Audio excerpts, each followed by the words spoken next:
Good morning.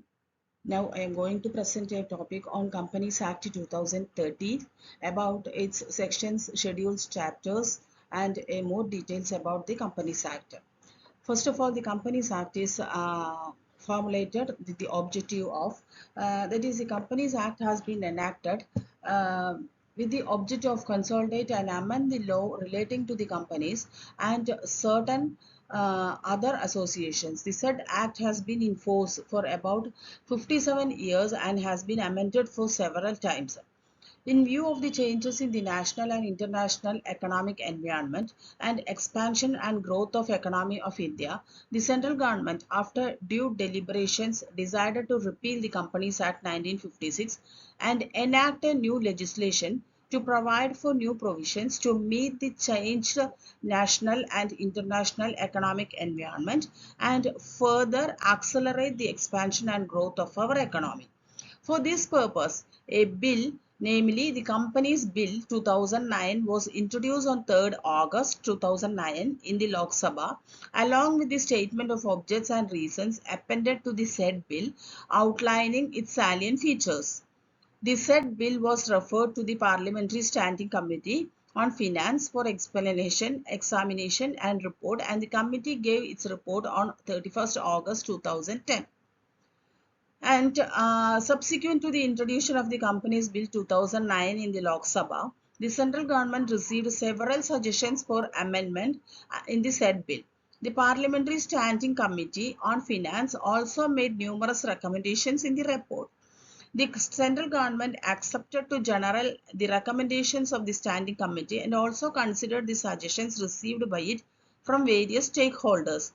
In view of the large amendments to the Companies Bill 2009 arising out of the recommendations of the Parliamentary Standing Committee on Finance and suggestions of the stakeholders, the central government decided to withdraw the Companies Bill 2009 and introduced a fresh bill incorporating therein recommendations of the Standing Committee and suggestions of the stakeholders.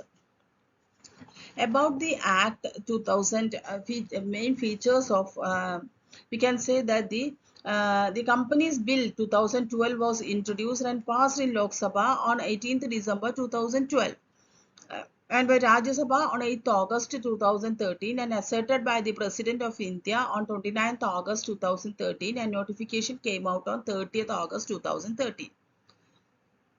The Act seeks to receive the following objectives: to achieve transparency, accountability and high standard of corporate governance or management, to enforce stricter actions against fraud and gross non-compliance with latest company law provisions, to set up institutional structures in the form of various authorities, bodies and panels, as well as recognitions of various roles for professional and other experts, to implement more effective and time-bound approvals and compliance requirements, to recognize the various new concepts and procedures that protect the interest of all stakeholders, that is, shareholders, debenture holders, company professionals, creditors, financial institutions, bankers, tax authorities, management personnel, etc.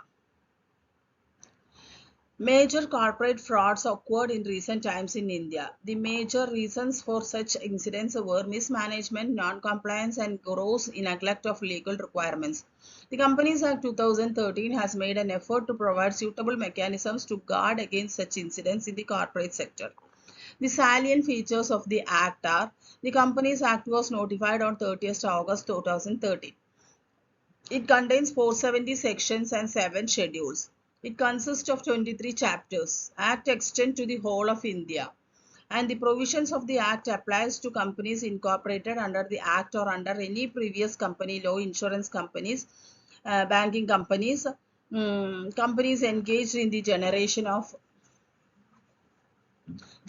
and supply of electricity, except in so far as the said provisions are inconsistent with the provisions of the Electricity Act, and other company governed by any special act and any body corporate as the central government may specify in this behalf.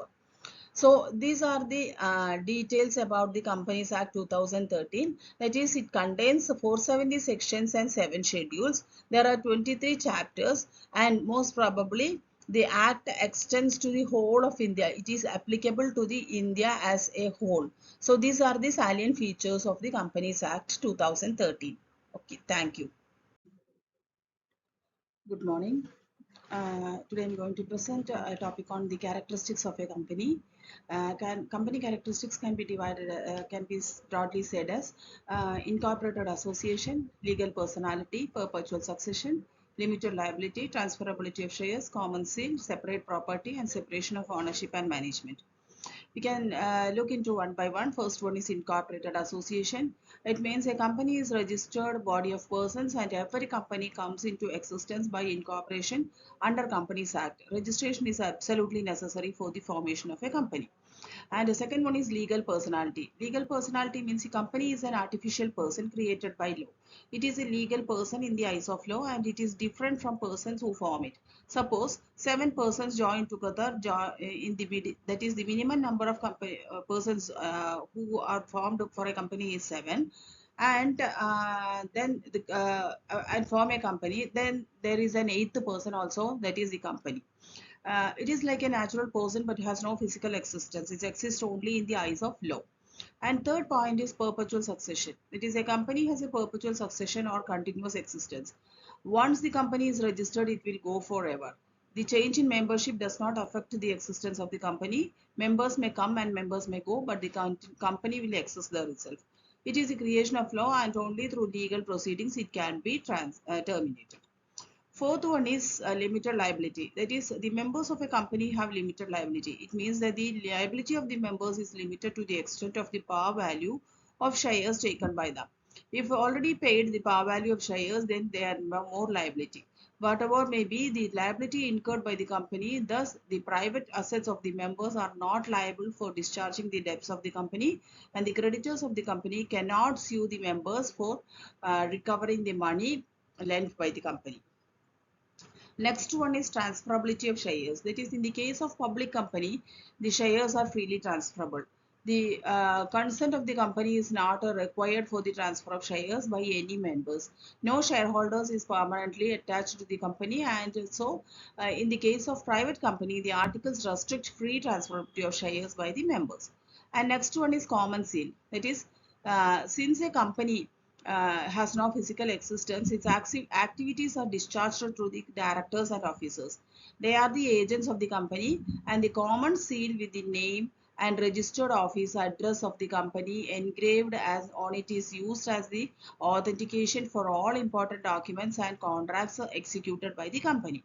Next one is separate property. That is, a company being an artificial legal person can sue a property in its own name. Similarly, it can contract liability in its own name. The assets of the company belong to the company alone, and the shareholders cannot raise any proprietary right to these assets. And next one is capacity to sue and be sued. That is, a company can file suit against third parties for enforcing its rights. Similarly, a third party can file suit against the company for breach of any legal duties binding on it. Next one is a separation of ownership and management. That is, unlike a proprietary concerns, there is a separation of ownership and management in the case of a company. That is, the shareholders are the owners of the company, but the management is vested with the board of directors. The board of directors, who are the representatives of the shareholders, manage the day-to-day affairs of the company. These are the main characteristics of a company. Let us check one by one again. Incorporated association, that is, a company should be registered. Legal personality, company is an artificial person created by law. Then perpetual succession means company has a continuous existence, that is, members may come and go, but the company should remain as though it is. Limited liability, the liability of the members is limited to the extent of shares held by them. Transferability of shares. There are two types of companies, public company and private company. And in the case of public company, shares are freely transferable, but in private company, shares are not freely transferable. Next one is common seal. That is, unlike company, as it is an artificial person, it has no physical existence. All the documents are registered and the address of the company are engraved using the common seal. Separate property. The property of the company is not the assets of the owner. So the owner cannot take any property from the company. Separation of ownership and management. Management and ownership is separated. Both are different. Owners are shareholders and management is board of directors held by the from the shareholders, selected from the shareholders. These are all the characteristics of a company. Thank you.